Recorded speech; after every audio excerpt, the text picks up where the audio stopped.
Alright, hello.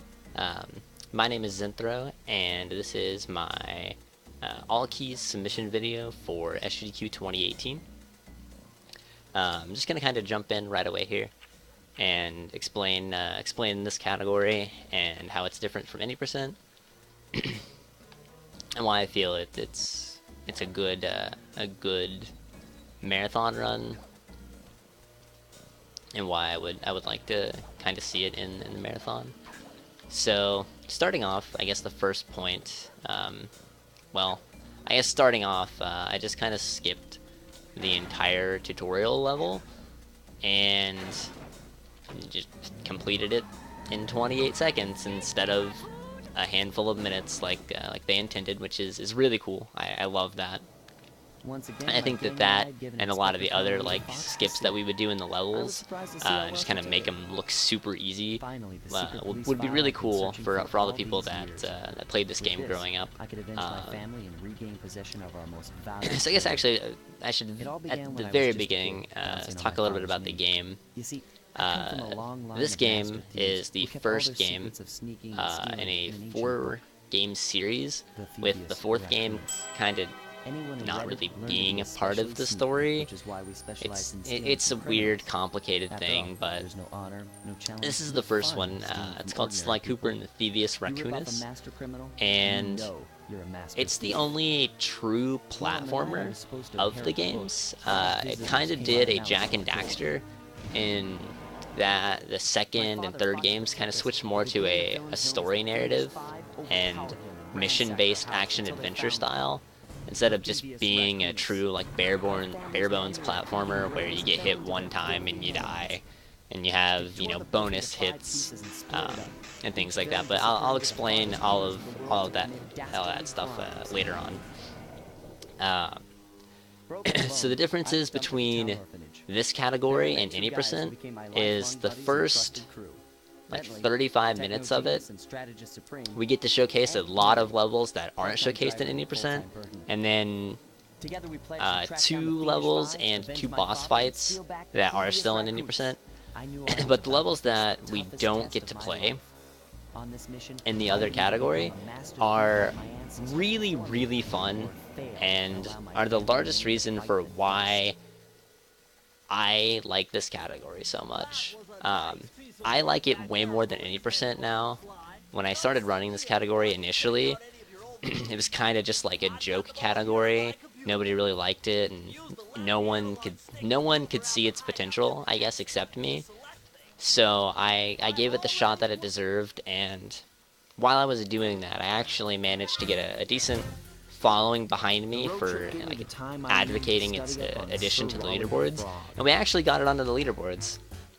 And it's really cool that we did that, because it feels like it's a lot easier to learn than any percent, because you kind of have to learn these really hard tricks to even play any percent. Whereas in all keys, you can kind of just watch a few runs, see what the top people do. If something seems really hard for you and you don't want to do it, you don't have to do it. It doesn't save that much time. Most tricks that you see in this category, in the levels that we don't get to see normally in any percent, a lot of those tricks don't really save too much time. So it's a lot more, I guess, kind of new runner friendly, and it actually has brought in a few runners. Whether they've stuck with all keys or not is kind of a moot point, because it still brought them in. They saw that it wasn't so bad, they started to play it, and then they realized that maybe the other categories aren't as bad as I once thought, and it's been really nice to have a lot of new people coming in and enjoying running the game, and that just makes me happy as a member of the community, that something that I advocated for and I fought so hard for to stop being a joke, made so many people get involved and wanna run too. So that's really all for the differences. After that first like 35 minutes, it just kind of becomes any percent again, which is still really fun.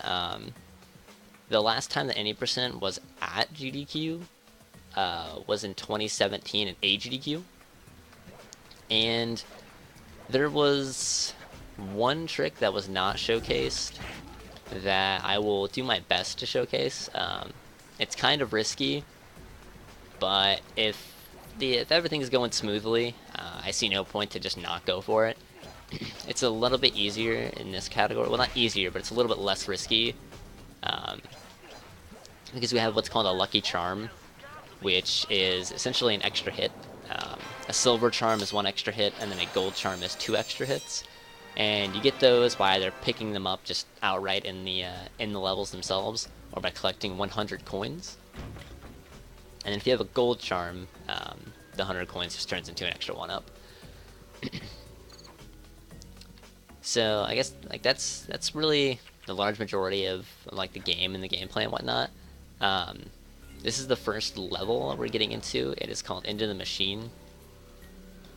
And a lot of these first levels, well, not even so much. Like these first like 4 levels, I guess. There's not too much sequence breaking that's done. You kind of just play the level the intended way, but fast. So there's really not too much to talk about. So much like the cutscenes, where the cutscenes really don't have a reason to exist in the game's gameplay at all. I'll probably use this time to, promote the marathon, either myself or whoever is the host at the time and whatnot. Just drive up more knowledge and things like that. Kind of explain what's going on, why we're all here. Because at the end of the day, that's the whole point. Is we have a fantastic thing going on, doing something great for those that are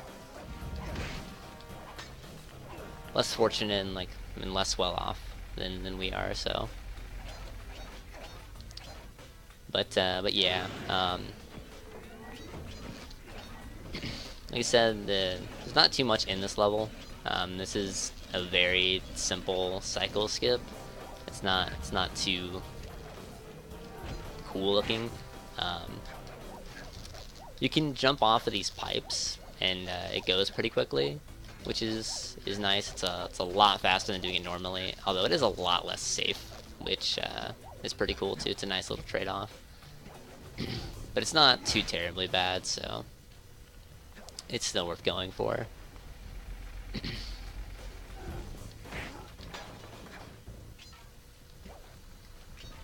I'm trying to remember what I said I was gonna go over. I think there was like 1 or 2 other things that I didn't bring up. This is the only like trick that's done in this level. That's a proper trick. Anytime the game fades in from black, it slides character models on a flat surface.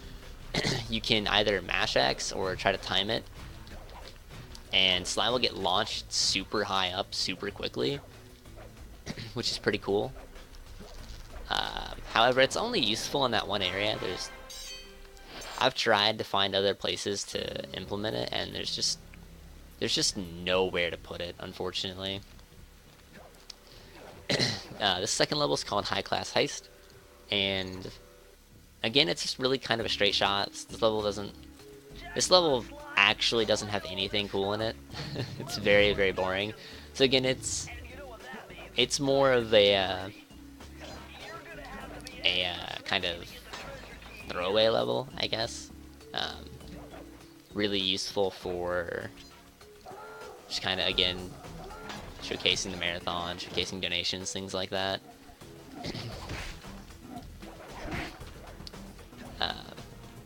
There's just some optimizations and whatnot. Jumping there and skipping that, and nothing really too much else doing, unfortunately. The next level is where World 1 really begins to pick up and really kick into gear. That's why I was trying to kind of get everything I wanted to talk about out of the way now. These key animations that I guess I'm skipping, they're very, very long, and you could skip them by either swinging Sly's cane, and then before it reaches it, exiting level and having him collect it afterward. You can do that the same way with loading the game. and then you can like hit and break it in exit level, or you can hit and break it and just view map out of the level to skip it and get somewhere quicker. Right here, this is a cutscene skip. To my left on that bridge is a cutscene where Bentley goes into his kind of nerdy talk and things like that, and he has some banter with Sly, which is always fun, but it takes a long time, so instead we just get to kind of jump out of bounds onto a pipe we're really not supposed to be on and break that. Which is something that I think would be, you know, there's a lot of that beyond those first two levels, a lot of that kind of cool sequence breaking that I think would kind of really resonate with people that played this game when they were growing up. It was why I wanted to pick it up. I just thought it was really cool that I got to skip so much of my favorite game and beat it so quickly. This next level coming up is called A Cunning Disguise. And it's a blast. There's only one major trick that we do, and it was kind of just a development oversight where they didn't really think that this one jump would be makeable, because in all reality it probably shouldn't be, and it's not the easiest jump in the world to make, but it's pretty cool. So starting out, you have to hide in these barrels when you're walking across these blue rugged surfaces, because those globes have like little turrets inside them that shoot at you. However, you can also just jump over them if you can get enough height. So they just don't have enough time to aggro, and you'll see that here. But right here, this jump, I don't think they thought that jump should be makeable, so they just kind of didn't tweak it at all, and you can just kind of jump out of bounds there and over the turrets, and you're just right there at the end of the level. It's really funny that they didn't think to, I guess, try that or overlook it or anything. So coming up here, we have one of the hardest tricks in the game. This is called pipe jump, and essentially what's going on is right outside this pipe there's a cutscene.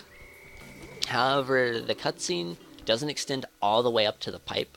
There's about a space the size of Sly's character model, and maybe like half the second character model, where you don't trigger the cutscene, and you can just kind of sneak Sly out that exact amount of time, or that exact like space, and not have to worry about anything.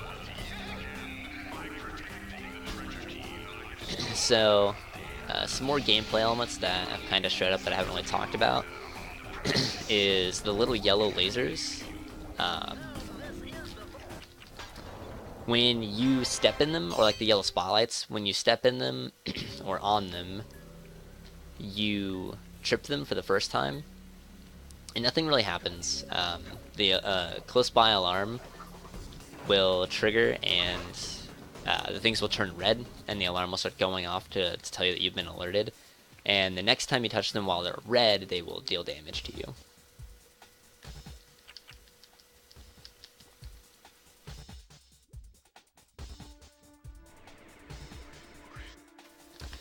Alrighty, so I want to say that I talked about there was one level in these first two hub worlds that is really bad, and this is it. This is probably the hardest minigame, and it's not that it's objectively hard and that what you're trying to do is difficult. It's more so that the game sometimes just likes to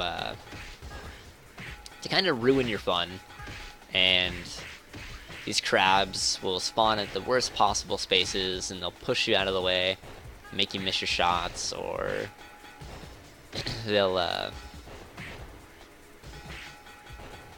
steal a chest and you'll barely miss a shot on them, and they'll take it to the fail zones sooner than it should have been taken, and it's just a mess, and nobody has fun when a minigame doesn't go your way. But that was very good. It honestly couldn't have went any better. So that's nice, and that's actually one of two minigame levels where you can actually skip the key animation and or Bentley's like little cutscene talking at the end of it. The other one that you can skip is in the next hub world, and you can do it in 2 other levels, but it's very difficult and not really worth your time. So it's the risk versus reward is most assuredly not swinging in your direction. So with all that done, we're here at the first boss of the game. This is Sir Raleigh, and he is, as the game's cutscene was describing, the mechanist for the Fiendish Five. And I point this out specifically because, as you'll see in his boss fight, he doesn't really use any of his intellect. He just kind of floats up really far, or like really big, and then tries to smash you, which is just silly, to say the least. You would see that in the opening cutscene, but luckily these cutscenes where the bosses and Sly have a lot of banter are skippable. And I guess you could actually say that that's kind of unfortunate because the cutscenes are really cool and witty. Now, that's a strat that I found a long time ago, but was just recently implemented into runs. It doesn't save a whole lot of time, but it's also not too hard to do. Essentially, what you do normally is when he shrinks down, you just whack him close to the center as possible, and then he just jumps up normally. However, I found that if you wait long enough, you can actually jump and hit him while he's jumping back to the center stage, as if you had like missed your chance to hit him. So it saves a little bit of time, which is nice. Now I'm gonna damage abuse here. I'm gonna take damage, and it'll cancel out his attack animation there, allowing me to get to the next phase sooner. You can do that on any of the phases, however, it's only faster to do it on that phase, because I need at least a silver charm on my back to perform a cutscene skip in the next level. It had been a while since I'd been back But in the US. since there's really no reason to kind of talk over these cutscenes, there's really nothing to talk about. He lacked in brains. I'm gonna kind of just made up for in brawn. sit here. Turns out it wasn't always that way. Because there's not really too much to talk about, so I will meet you back with the commentary A neighborhood weekly. when I get a chance to, which The will only be friends he the could next turn to level. were usually found on the big screen. It was there that he spotted his first gangster, and he knew instantly that that's what he wanted to be. He spent the rest of his youth working real hard to get there, fueled on his dreams of great power and respect. With enough perspiration, he realized that dream. He'd become a hard-boiled, street-brawling, tough-as-nails gangster, ensuring that he'd never be picked on or pushed around again.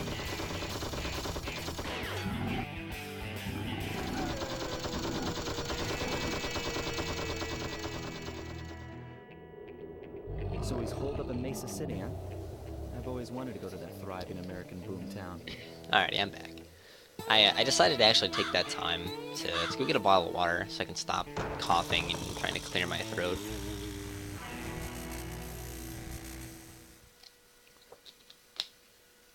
I didn't think that it would be super necessary, however, I guess I was wrong.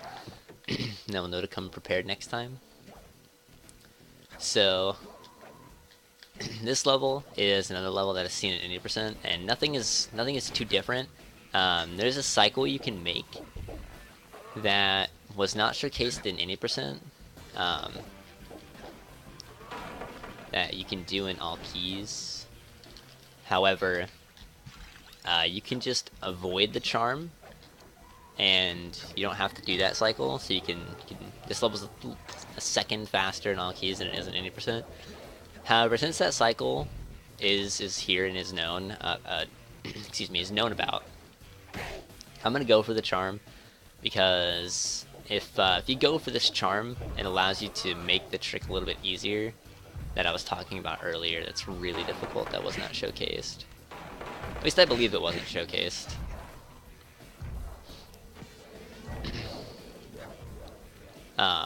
I missed the cycle. I got stuck on the little like lip of the bridge where like the first set of smashy things, as I call them, are. So I wasn't able to be quick enough to make that cycle. So I didn't unfortunately go for it. However, I still got the charm, and I'll go for this in the run if my run gets in, because it's just safer to have the charm too. Like there's really no reason to not just get the charm now. Whether you make the cycle or not, you still get to be safer, which is really cool. So this next level is actually the first instance of the rail shooter mechanic, whereas any percent you only see this one time. There's actually 2 levels, and this is the first one, which is kind of a neat fact actually about these is hubs 2 and hubs 4, or hub 2 rather and hub 4 were supposed to be switched. Towards the end of development, for whatever reason, they decided to switch hub 2 and hub 4's placement. And if you watch the cutscenes, it's the kind of it kind of like rings true. Murray's a lot more, I guess, accepting in this level here, and in the second race level. Excuse me.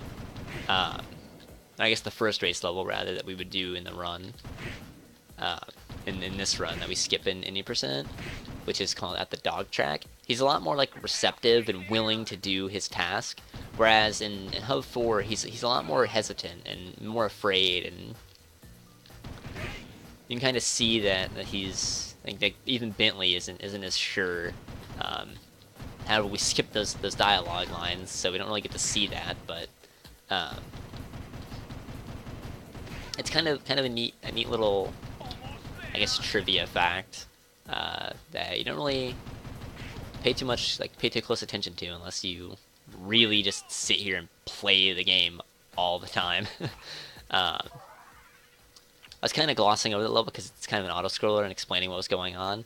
All of the dog spawns in that level, like all of the guard dog spawns, are set, and they're this exact same every single time. So I know exactly where they're going to spawn, and I can pre-fire them, and if I do it correctly, I can kill them so quickly that Murray doesn't get stopped, which is pretty cool. Now this level is probably my favorite level on all keys, and it's because it has 2 really cool tricks to skip large portions. So you can just kind of jump down here. For whatever reason, the death plane doesn't extend all the way to that wall. So if you hug the wall, you can just jump down here and skip the first like 25% of the level. And then over here, we can do some tricky out of bounds stuff. And if I do it right, there we go.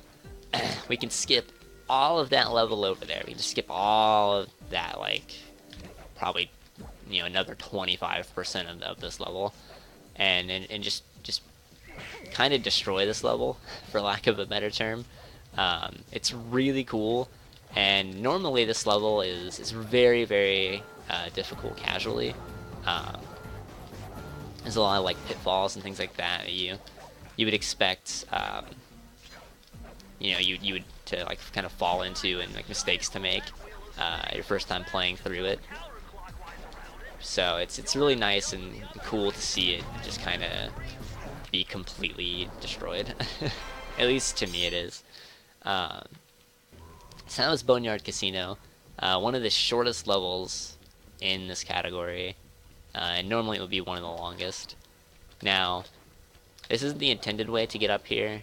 Normally you're supposed to go to the left there and come across the bridge that you see me kind of run under, but you can jump up and get enough height if you land on that fence. So, but yeah, like, listen to this cutscene.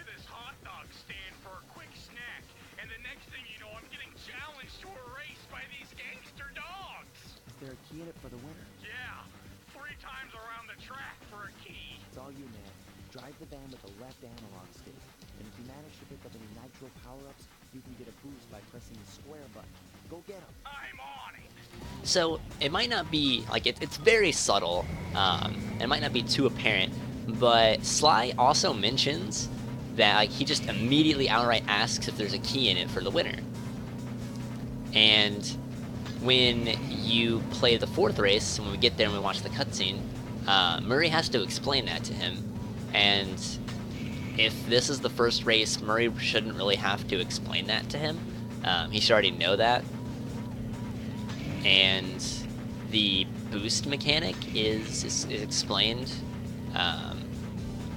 in both of them as well. So like they fixed some things, but didn't really fix everything. There's also, interestingly enough, an X prompt to clear the text box in Hub 4's race, whereas that isn't present here. It just automatically goes into it. And you can kind of hear in Murray's like tone of voice and his like speech pattern, where he feels more confident because he should have, in the original development's plan, already done one of these races. So he will already have that confidence built up, and just went about it. One of the weird things though is the like difficulty-wise, this race is a lot easier than the other race. So it almost seems like they toned down the AI as well in here and kind of tuned it back up, but they just kind of left those like small little, I guess, mistakes in the dialogue, and it's just neat and kind of glossed over in a traditional casual playthrough, because if you're just not paying close enough attention. And I honestly didn't think that I would spend so much time talking about it, but I guess it's just that interesting to me. But otherwise, as this is just an auto-scroller, whenever I would condense that a lot more so we could get in more time for supporting the marathon and whatnot.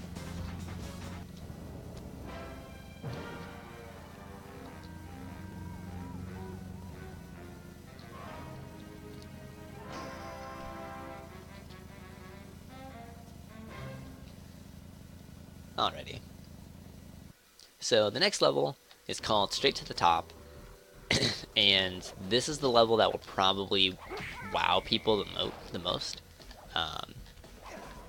because the intended way to do the level is you kind of run across this rooftop and climb along, like you see that casino sign in the backdrop there. That'll actually be in this level, and you're supposed to like kind of climb up behind it and do all this really cool platforming and stuff through all the levels and see all this cool stuff going on, and then jump down on top of the wrecking ball, and that opens up this window here to my right, and it has the key in it. However, all of that is really, really slow, and we can abuse this mechanic. This is the first time you see it in all keys. However, in any percent we would have already seen it by now, called super jumping, and I just messed it up. But it's called super jumping, and essentially what it is Sly's ground position is set to a point. It sets like the last point he touched the ground, or the last time he was like on like one of these pipes or whatever. And if you swing your cane before you land on the ground, or just time it perfectly, Sly's ground position doesn't update, so you get to just kind of move throughout the level with your ground position being set to the old spot. And whenever you take damage, you'll get sent back to that original point. So we get to do that and just skip the entire level, and it's really, really cool. I love that. It's probably my favorite like trick in the game, because it's just neat to just abuse it super hard. And I don't know, I'm smiling right now, because it's just that cool of a trick to me. There's this level is called Two to Tango, and there is a cutscene skip here that is very, very difficult. I will probably try to do it in the marathon run just to kind of showcase it off, because it's not too big of a time loss. And if I do get it, it's really, really cool and a really hype moment. So I'll probably go for it just for kicks and have fun. And it doesn't lose too much time if I miss it. So if I'm playing well up to this point, I'll probably do that to have some fun. But if I don't, this cutscene's very boring, so I'll probably just throw it off to the host to read a donation or two. This level is pretty much on rails. There's a set path you have to go through, and you can't skip any of it. You can do some sequence breaking, like there's some mattresses to our right that we're supposed to do, but you can just walk on the sign there and get up to the spire points sooner. Again, down there to the right there's a mattress, but you can just mash circle and get that clothesline, and just skip all of it. And this thing like falls out from underneath you, but you can jump right away and kind of skip it too. So there's a few things there that are kind of cool. But otherwise, there's not too much to it. I can skip this guard by jumping on like the absolute edge of that mattress, and I'll be far enough away from him that he won't shoot immediately. And I guess I forgot about that. I've played this level so many times. All of the stuff below me, you're supposed to do before you're up here, but you can, if you mash circle, you can reach that ladder with an it's not like a trick called extended double jumps. It's just taking the extra time between your first and second jump to give yourself a little bit more distance. But you can do that and just skip all of the stuff at the bottom.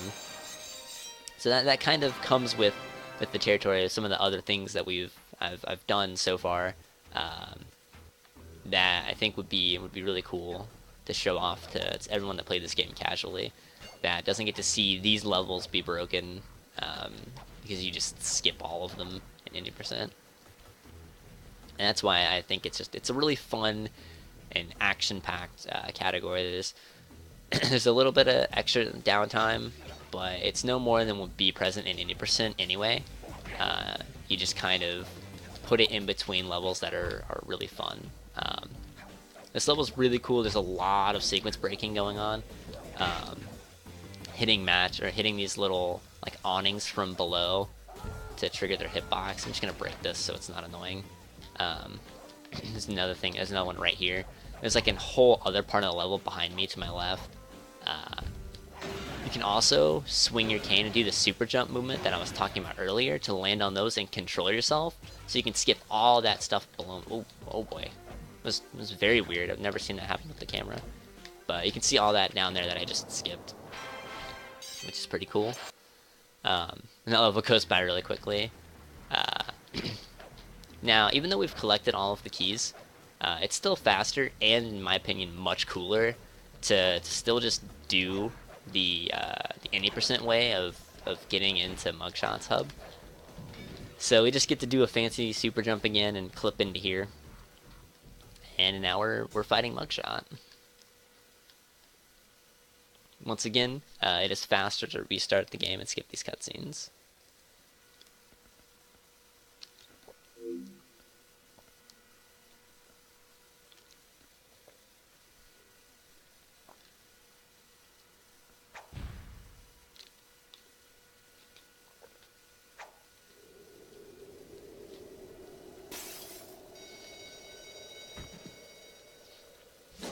Alrighty.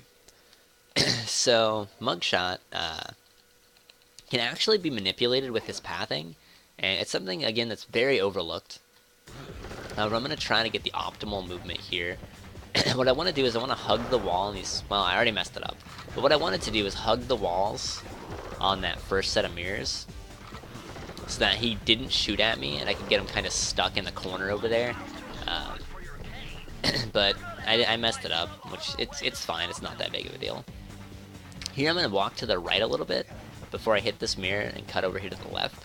And what's going to do is it's going to make him stop and shoot me there. And then he will chase me around this corner instead of shooting. And now he's just going to be stuck over there in that corner for a little while.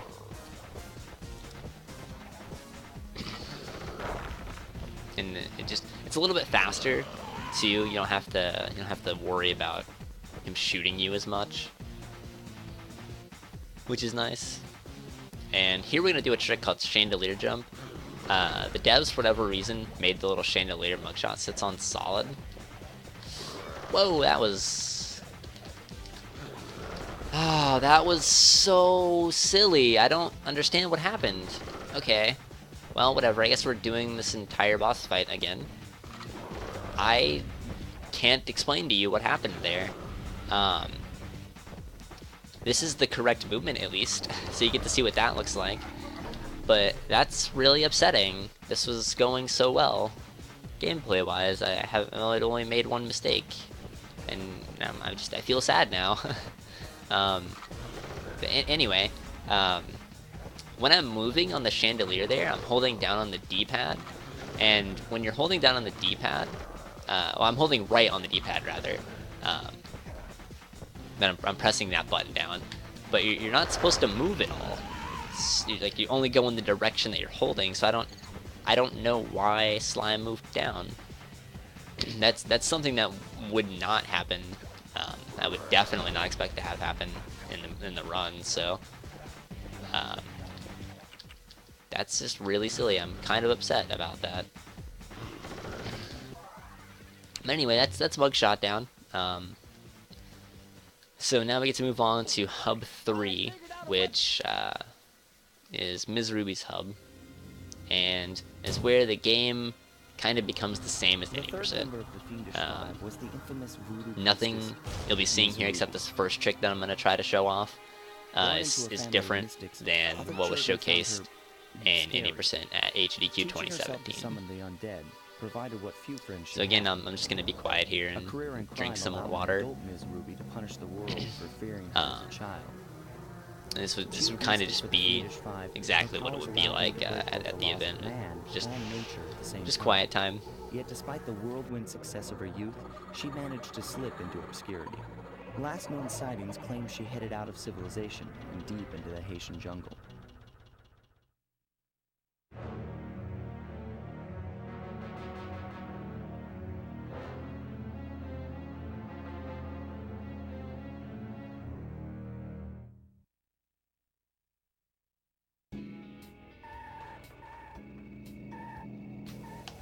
Alright, so starting off here, this is Dread Swamp Path, and right away we're going to be attempting a trick called DSJ, or Dread Swamp Jump.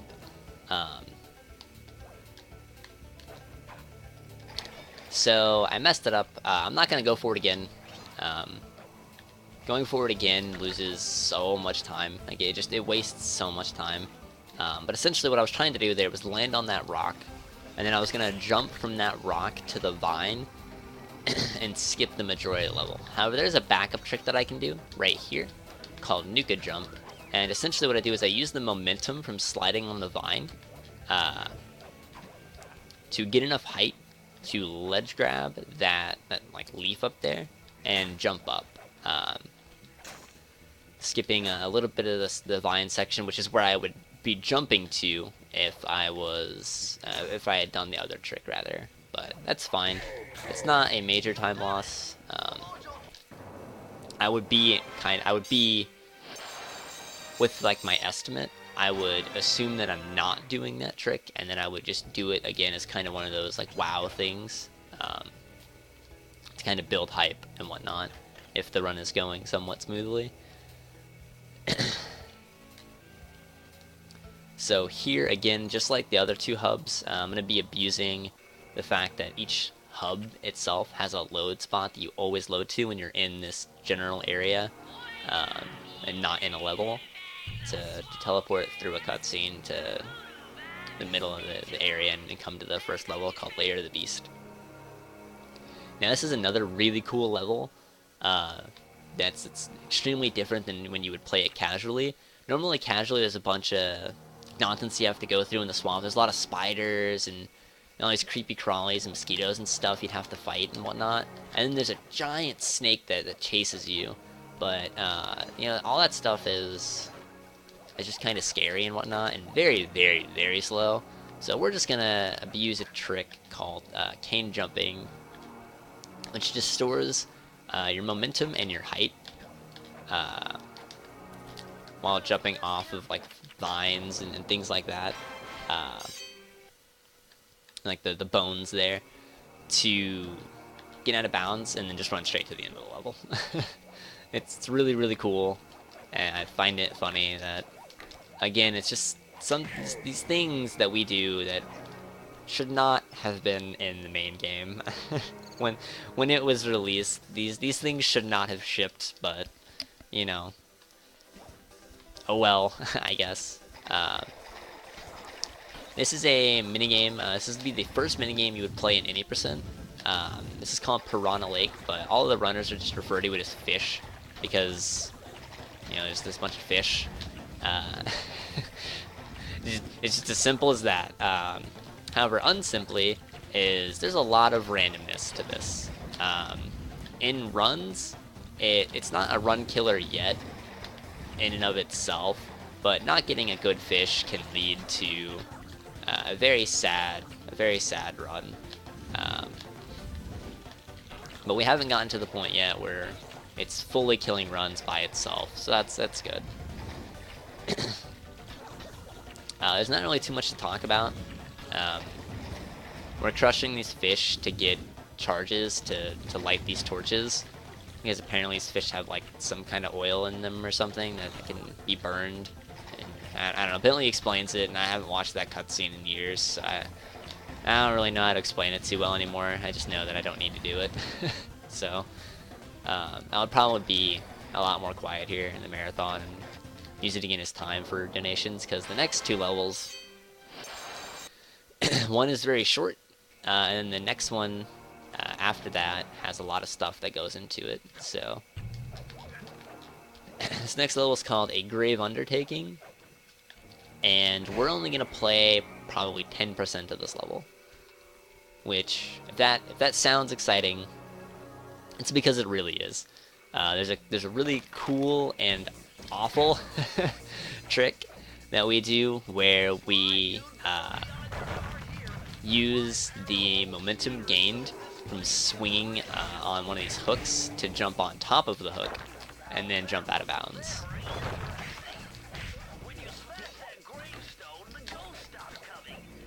And I got it first try. That's really, really cool. I'm happy I got that first try.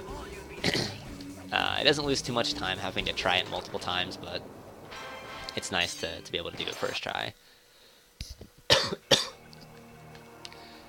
Here, there used to be something, there used to be a cycle here that you could only make if you got like a perfect jump out of bounds. However, a runner called A Pack of Crayons found that if you jump down here, oh, well, okay, I guess I was too slow to be able to showcase it, but essentially, if the guards spot you, you can just do a single jump and press circle, and the guards just miss their shot. But I guess I was too slow getting out of bounds, so I didn't get to showcase off that faster cycle. Right here is a trick called Bone Jump, which I failed. However, I have a charm, so I can just kind of damage abuse back up here.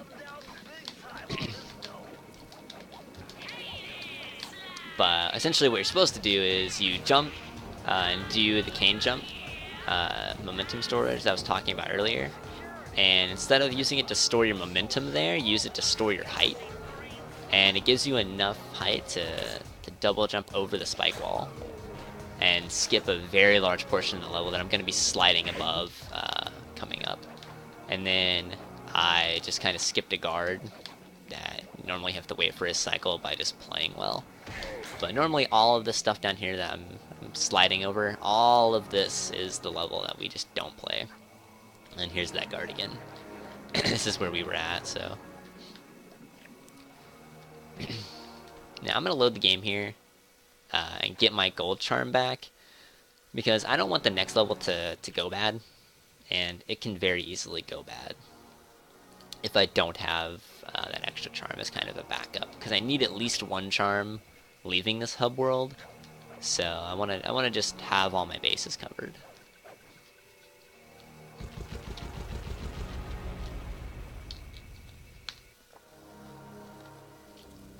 So this is the first of two levels where you kind of ride along on these like little scooter things. The second one you'll see later. We just get to skip it with a very annoying trick, but we can't really do that trick here to a good effect. There are spots where you can do the same concept, but it's not really faster, so there's no reason to do it. excuse me. I apologize for all of the nonsense with my voice. So it's just kind of a boring auto-scroller. There's really nothing to talk about until the very, very end, where I'm going to be using that gold charm to damage abuse to make the end of the level a little bit faster, which is why I loaded the game to get it back. Because another reason why I did that. It's not faster than just not loading the game, but you know, the extra safety plus it being a little bit faster and not really losing time to loading the game is why I did it. Because all the hitboxes in this hub world are very wonky. I'm not alone in thinking that these levels are, like, the levels are fun, but this area just as a whole is just awful. And we can't skip any of it. Even at 80%, we have to do this stuff, which is just sad that we have to put up with it. So what I'm gonna be doing is I'm gonna be taking damage here.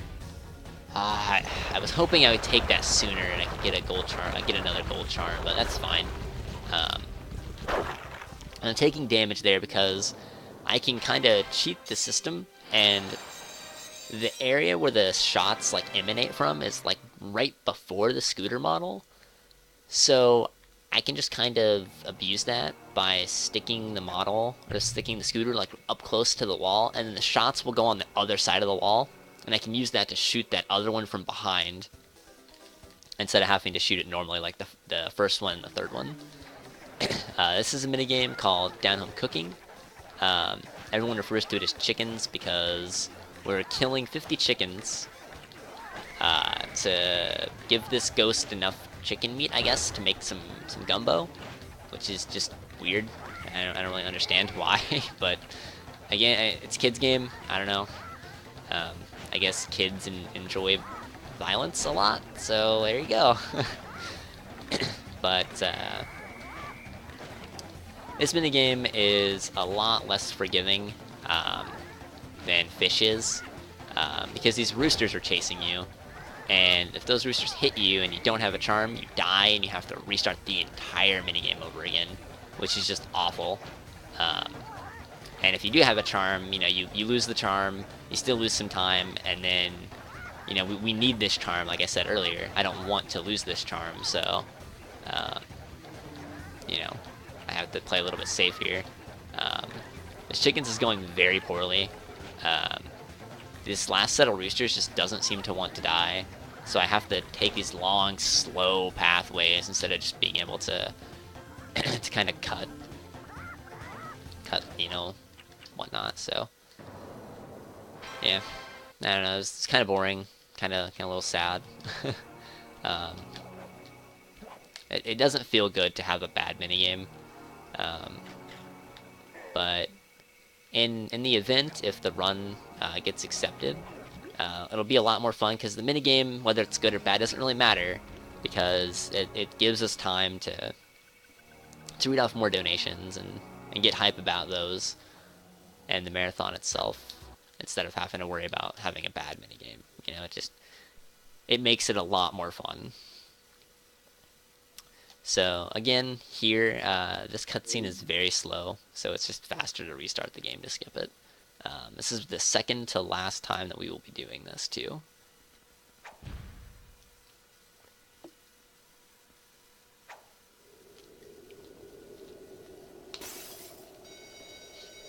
Now, the first part of this boss fight is really cool because there's a really neat out of bounds that we get to do to just straight up skip a cutscene, where she talks really slow and explains the minigame that we'll be playing, which is essentially just DDR but with a raccoon. So I like to call this area just the raccoon DDR section. But essentially, you can get out of bounds here, and then you can kind of jump on like the invisible, I guess, like ceilings or rooftops of these objects, and we can touch this water and then die in this water, It doesn't matter if you die in it, so long as you touch it, you can die anywhere, and you will always get skipped. Like, it sets a flag in the game's memory to put you here. The game says that if you are in this water, you should be in this section. You should not be able to be dying in this water unless you're in this section of the game. So, or in this section of the level, rather. So it just warps you here, which is really cool. And it also sets her health as having taken a point of damage already, because if you're in this section of the game, you know, she should already have a point of damage. So it's a really cool little sequence break. But this section is just DDR. Normally you're supposed to time your inputs, but this area likes to drop your inputs a lot. And that's really, really sad when that happens. Excuse me again. Apologize. I've drank a lot of my water bottle that I got, so my body is not being happy with me. But anyway, you're supposed to be timing these inputs, but the devs, when they created this section, they didn't like put in like an input cap, so you can just mash the input that's coming next, and you'll almost always get it. Mashing is not 100% consistent, but I've only ever had the game drop my input twice while mashing, whereas when I used to try to time this, the game dropped my input like once every like 5 runs. So I just stopped doing it. Yeah, it only took losing 3 or 4 runs to the game not recognizing my input for me to just switch and just start mashing the buttons. It's a little obnoxious hearing the clicking, but it's worth it to keep the run and the dream alive. So now there's supposed to be a third phase here where you ride on a mosquito. Which sounds awesome, but I promise you it's not. It's the exact same like DDR minigame, except you're just riding on a mosquito, and that's boring and just not fun to do that again. So her hitbox it lingers there for a little bit for some reason, so we can just load the game and hit her twice and finish the game. And I guess I actually haven't explained that. That's one of the major things that I haven't explained. Whenever the game saves, as soon as it saves, you are golden. You know, you've collected your key, or in 100% you've opened your vault. You've killed your boss. As soon as the game saves, you know you're golden. And what we can do is we can load the game before those things happen, and then while the game is fading out from that load, it doesn't technically load the file until it fades back in. So anything that's done in that like 2 or 3 second window that creates an autosave gets saved onto that file, and then once it's loaded, it loads that saved file instead. So you can load the game before you kill any of the bosses, or collect any of the keys, or open any of the vaults, and have it get auto-saved onto the file. Thus skipping, you know, any animations or any cutscenes that happen. Normally when you kill a boss, there's a cutscene that plays, and that's boring and slow and nobody likes it, so it's a lot faster to just do that.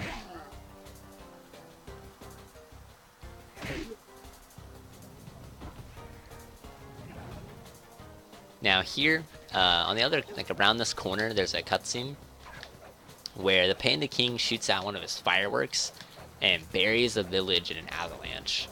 And I don't like that. I don't like innocent people being buried under thousands and thousands of feet of snow. So I go out of bounds to skip that cutscene and save the village. There's definitely no other reason why I do that, like it being faster or anything like that. It's 100% about saving that village. Funnily enough, though, the cutscenes that some of the cutscenes we skip later on in the levels actually mention that village being buried. So you know, most likely he just does it off screen anyway, even if the cutscene isn't triggered. So you know, kind of sucks. In fact, one of the first cutscenes you hear played in the hub actually is the Panda King talking about him burying that village. So it's kind of sad that, Even though we avoid the cutscene, they still get wiped off the map. Here we're going to do the super jump trick that I did earlier, again, and clear the level. Now, even in any percent, we need that key. We definitely need it in this category, because this category is called all keys. We have to collect every key. So we have to go back in here and actually go and get that key. Not just because it's necessary for the completion of the game, but because it's necessary for the completion of the category. However, it is still faster to do that. And the reason why is when I collect this key, I just get to skip this animation and view map straight away to the center point of this hub that I was talking about, where you load into wherever you're at in the hub. So I get to just do all of that in one motion, instead of having to come over here, watch the key animation, go back, load into the hub world, and load the game to get warped up there. I get to just do it all in one fell swoop, which is really nice and just clean. Now this is the second one of these things. And like you see that, like, oh, I'm going in. He's so worried about it. He's terrified of anything that could happen to him, because this would technically have been his first time out in the field if you were doing this world in the second slot instead of in the fourth slot. And again, just like in the other one that I did already, all these guard spawns are predetermined, except at the very end, there's a section up here where these guards will spawn in 6 different spots, and those are not set. However, every other guard is set of where they will spawn and when they will spawn in Murray's like run cycle. So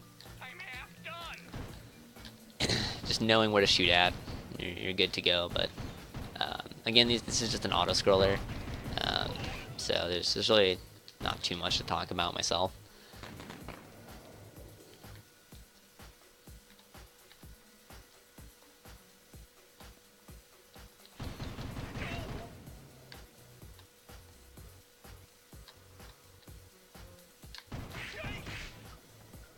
Yeah, it's kind of a fun game I play with my stream that I'll also do for GDQ if the run gets in, and that's the amount of guards that spawn on the rooftop on the left and the right is random, so we like to guess how many is going to happen.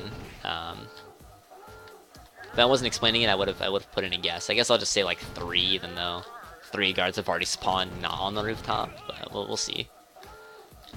There are 10 guards that can spawn here. So far 6 have spawned, and none have spawned. Okay, there we go. One on the rooftop. So that's 8 guards. This is 9 guards, so it looks like my guess doesn't get to work. So now, only 1 guard spawning on the rooftop there is very nice. The extra aiming you kind of have to put into aiming for the guards on the top. It takes a little bit, it's like an extra half second per guard, depending on if you get it like right away. Hold on here 1 second. I got the RNG there for a very good cycle. Normally, that guard is asleep when you exit that level, and then wakes up, so you have to wait for him. But we got good RNG there, which is nice. Now, in any percent, this is my favorite level. In all keys, it's probably my second favorite level next to Boneyard Casino.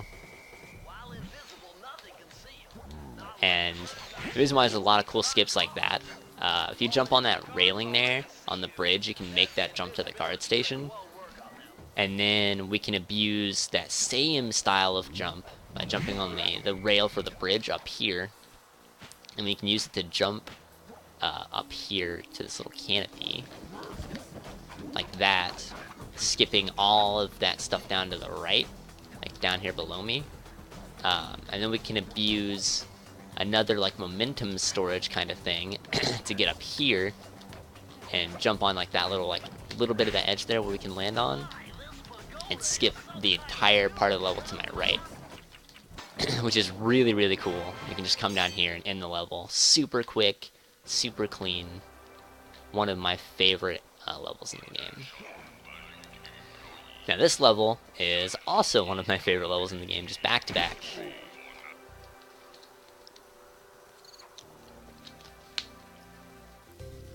So I want to take a drink there instead of coughing. This level has only one real sequence break, but there's an entire section of the level over here to my right, with like some guards are like standing on top of poles, spinning nunchucks. It's really cool and really intimidating, but we can just kind of abuse the momentum from the hook, kind of like we do in Hook Jump in the other hub world, or in Hub 3, and just get up top there and be able to skip right to the end of the level, or I guess the last half of the level rather. And it's just like a neat little thing there where I skipped a pipe by jumping on like a little raised platform, but it's not really too much to point out. Coming up, we have another hub out of bounds, where we walk on some more invisible walls and whatnot, which you'll see here in a moment. But we're going to be getting to the worst level in the game, and it's not because it's a hard trick that's involved in it, it's because the trick is completely random. There's nothing that you can do to make it more consistent, or to make it 100% consistent. You can make it like slightly more consistent, it seems, but it's really just a placebo effect, in my opinion, by shooting this door up here twice like that. It seems to give you an optimal like wall hitbox to get like clipped in between. But essentially what we're trying to do here is we're trying to get launched out of this corner and out of bounds, so we can go like that. That wasn't too bad of a spinning. I'm okay with that. So we can just fall down right here to the end of the level. Now, the runner, a pack of crayons, found that if you like aim for like the particular spot on that, you can destroy that wall a lot quicker, which saves a few seconds, probably 2 or 3.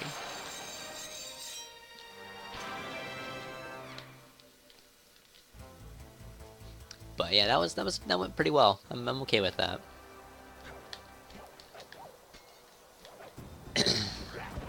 That's just a little neat thing. I don't really know how to explain it. I'm just kind of jumping over a tree by jumping off of something I'm not supposed to be standing on. Right here, this ceiling for this third building, pretty much the entirety of it is a cutscene trigger, except the outer rims of the ceiling. So we can just kind of skip that cutscene by doing that. And I'm gonna come down here. I'm gonna get a charm for the end game, because the end game has a lot of things that can just go wrong. That is really, really bad if it happens. So I'm gonna get that charm to be safe. And what I'm gonna do is since I have that charm and I didn't have it when I entered the level, I'm gonna save the game. So my file now says that I should have a charm and I'm in Duel by the Dragon. So when I collect the key at the end here, I'm gonna load the game before I collect it, and I'm gonna get my charm back, and then I will collect the key, and the game will autosave the key being onto my file. So I will have collected it, skipped the animation, and gotten the charm back that I gained in this level. It's kind of complicated, but it's not too bad.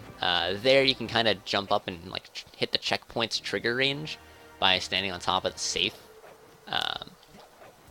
and it allows you to skip an entire other section where Carmelita, our fox friend, or police officer rather, is trying to shoot at us to take us in, because we're a criminal and we're a bad guy and she's a good guy, and you know, all that whole spiel.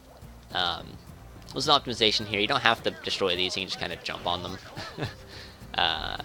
And then right here, I'm hoping... Okay, looks like we're good. Carmelita actually has a very small percentage chance to shoot those fireworks. And if she does, you can't finish the level. All 5 of them need to hit the dragon in order for the key to spawn. So if she snipes one of those, you're kind of just out of luck, and it's really sad when it happens. But there's really not much you can do about it. So here I'm gonna be quiet again, so you can listen to this cutscene and see that Murray's a lot more worried. Murray, what are you doing down there? Well, I'm minding my post when I notice this snow cone stand, and I think to myself, hey Murray,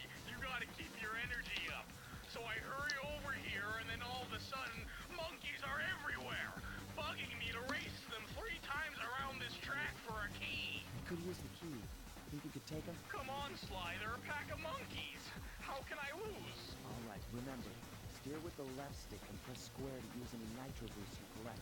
Keep clear of those icy patches. Thanks for the advice, Sly. And then there was the prompt.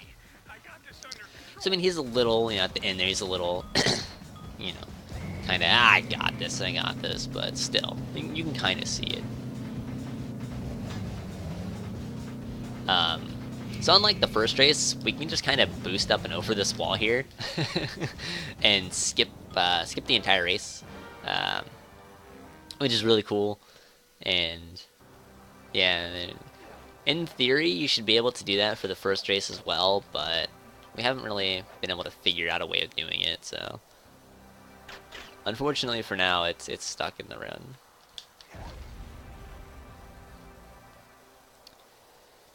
Now I'm really sad that I died in Mugshot's hub to that boss fight, because this run is going very well despite that. We had the really bad minigame in Hub 3, and then I didn't get to show off that one trick in the first level, and I died to Mugshot. And I guess I had to also do straight to the top a second time. But other than that, like other than those 4 like major mistakes, the run has been really, really good. And that makes me happy. And normally those are very uncharacteristic mistakes. Normally I wouldn't die in Mugshot's boss fight. Normally I wouldn't mess up the trick straight to the top. So I really don't think that those things would happen in the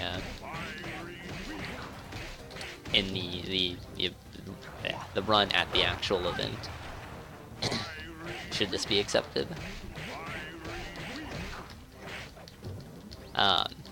This is Panda King. Every 10 hits, he pushes you back. However, you can actually get an extra hit on him, make it just 9 hits. And I'm going to be making sure I count my hits here. So I know I hit him 1 extra time.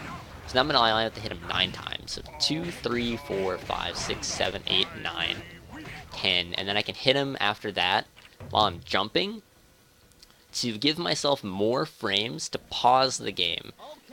Now, that doesn't seem like it's overly necessary, but the reason why I point this out is we've always known, and you can do it for every boss except Ruby, you can actually pause the game in a very small frame window, which is getting kind of technical here, but you have a very small frame window, and the game runs in 30 FPS, so you have 1/6 of a second to pause the game, and pull up the view map menu, and just view map out, which is a lot faster than loading the game before you kill the boss. However, it's also a lot harder, you know, trying to nail a 1/6 of a second trick instead of just loading the game is very unsafe. And if you fail that 1/6 of a second, if you mess up and hit anywhere else, you have to watch a very, very long cutscene, which is just not good.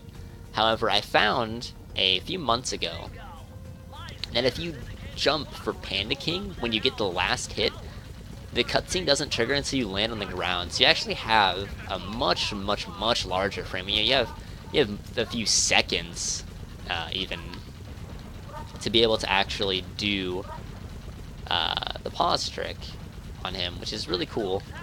And it saves about 5 seconds over just loading the game like normal. So it's, you know, in optimized runs, that really matters, and it just looks really cool, which is ultimately what I enjoy the most about it. Is it just looks cool, you know, being able to do something much more cleanly than just loading the game and whacking them a few times. It's not as cool and as crisp. So that's what I'm all about.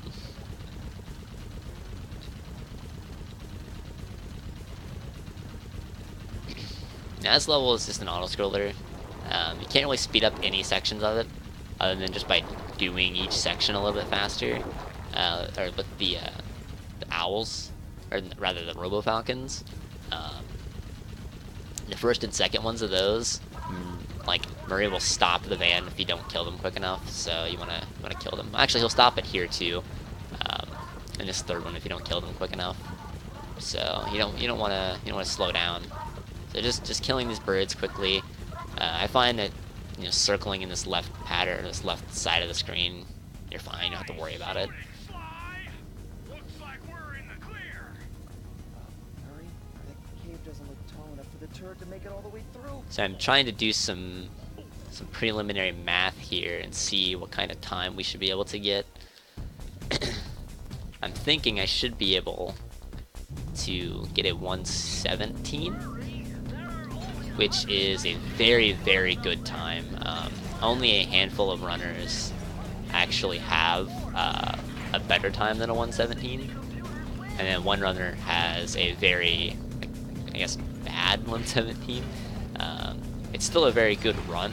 It's just it's a lot higher on the. It's like 53 seconds. It's barely a 117, and that's getting into leaderboard stuff, and that's not really necessary to talk about. So that's all I will have mentioned about it until the end of the run.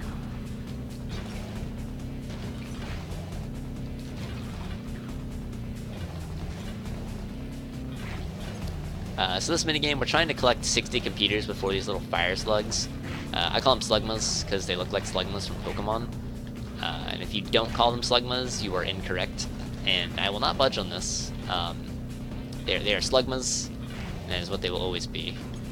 They're not fire slugs. They're the pre-evolutions to Magcargo.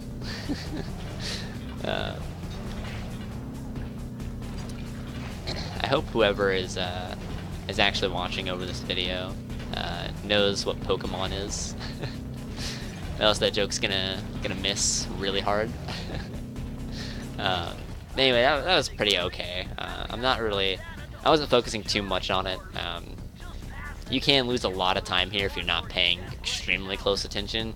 That's kind of why I wasn't the best in the world, but we're kind of winding down here. I'm kind of trying to keep myself a little casual because this trick coming up is make or break.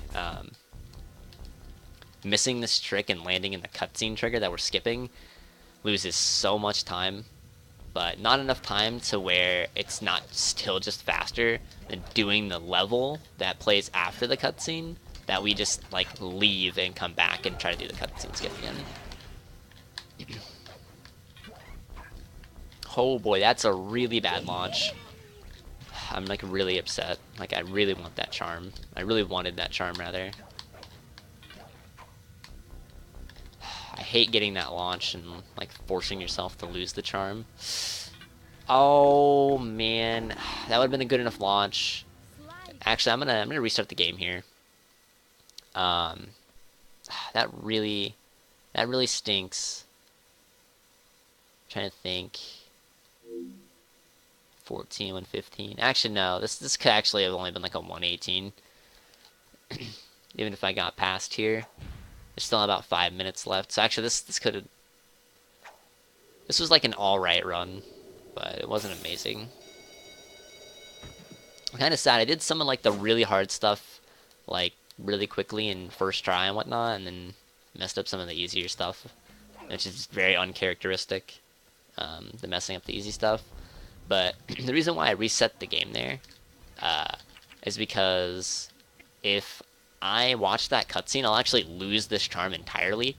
It's normally faster to just watch the cutscene and view map back into this level from the hacking minigame that we're skipping. But I want to make sure I have this charm because I want to showcase off a trick in the final boss. So, and if I miss that trick, I have to redo the entire boss fight, which is like 2.5 minutes at that point. So I don't want to have to do that. But there we go. Right here, you can mash the pause button to bring up the pause menu before this cutscene plays and load the game to skip it. If you mash too hard, though, you will close the pause menu and just watch the cutscene, which is really sad, and you don't want to have happen. These things here at the top that I'm shooting, Sly will run up here. When he's up here, he'll have to like stop to wait for these. So it's faster to kill them before he gets up there, and it's also safer because the slugmas spawn up there, and you don't want him to get hit and die or lose the charm and whatnot. So if you kill all of these, he can just run all the way across and not have to worry about any of the slugmas that spawn. Or the fire slugs, or you want to call them. Like, this one will get really close, but you'll see just barely miss out. And now that they're all spawned, they're not supposed to be up here still, so they'll get like launched and stuff. And normally there's some other cool, silly things that can go on, but that'd be for another time, I guess. This is probably one of the harder levels in the game, right at the very end, which is always fun. But it looks really, really cool, so I'm gonna try to focus up here and try to kind of put on a show, so to speak.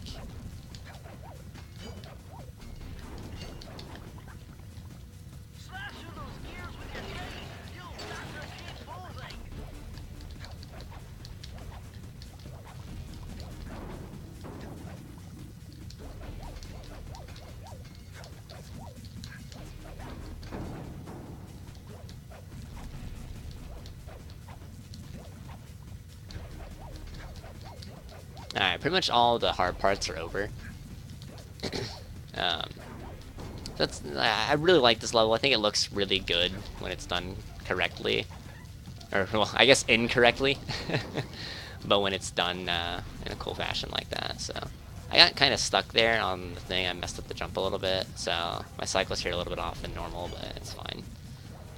And that's Sinking Peril. And here's the final boss of the game, Clockwork. And just the atmosphere of this boss fight is amazing. I love it. Just battling a giant robotic owl over a volcano is just great. Like the sunken remains of his lair, you know, in the lava down below is just awesome. And his theme is easily one of, if not the best, tracks in the entire game. Well, this first phase is very simple. Carmelita shoots a spot, you dodge his shots, and then shoot where Carmelita shoots him at. It actually looks like this should still be a 118. Maybe I was adding in an extra minute somewhere. So I think it could have actually still been a 117. I don't know. Well, maybe not. No, I think this is gonna be a 119. But anyway, that's irrelevant. There's no reason to dwell on that nonsense. Enough, Sly Cooper. It ends here. I'll finish you like I finished your father. And the Cooper line will be nice and the only masterpiece will be. Yeah, I know. This should still be sub 120. Though, however. So this second phase, Clockwork shoots out these 4 purple rings to attack, and you have to fly through them, and then Carmelita shoots a spot. Where Carmelita shoots, like in the first phase, is the exact same. So you can actually pre-fire that area, and because there's travel distance on your shots, you can actually deal damage to him instantly, which is great, and speeds up this fight. However, what's not so great about this part of the fight is these rings have a very small percentage chance to just bounce off the screen in the backdrop and come back on screen, and if you aren't like lucky enough to be in the spot where they bounce back to, you'll take damage. But we got past it without it and didn't have to worry about it, so.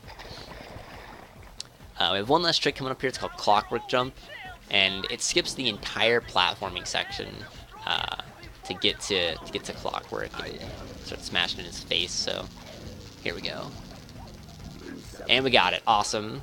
That's great. That's the last trick I wanted to show off in the run, and we just kind of go up here and smash in Clockwork's face. And just like that, we got a 119 even. It took some tricky maneuvering. So even with all of that, we still managed to get a sub 120, which I'm happy with.